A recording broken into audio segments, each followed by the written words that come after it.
दिशा सालियांच्या मृत्यू प्रकरणाला नवीन वळण लागण्याची शक्यता। आर्थिक अडचणीतून दिशानं आत्महत्या केल्याचा मालवणी पोलिसांचा पहिला क्लोजर रिपोर्ट।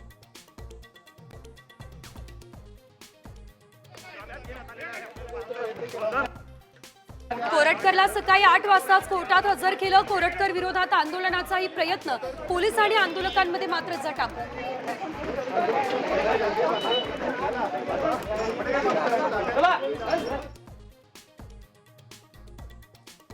उष्णतेचा पारा चढला, केंद्राकडून मार्गदर्शक सूचना जाहीर। उष्माघात रोखण्यासाठी उपाययोजनांचे निर्देश, आरोग्य केंद्र सज्ज ठेवण्याचेही निर्देश।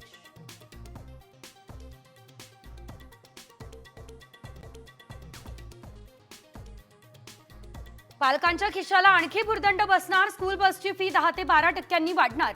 1 एप्रिल पासून भाडेवाढ लागू।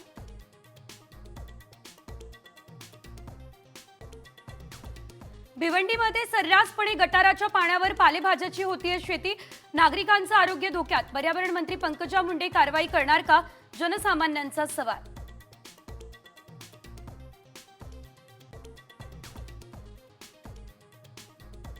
भाईजान सलमान खानच्या हातात रामजन्मभूमीचं भगव्या रंगाचं घड्याळ।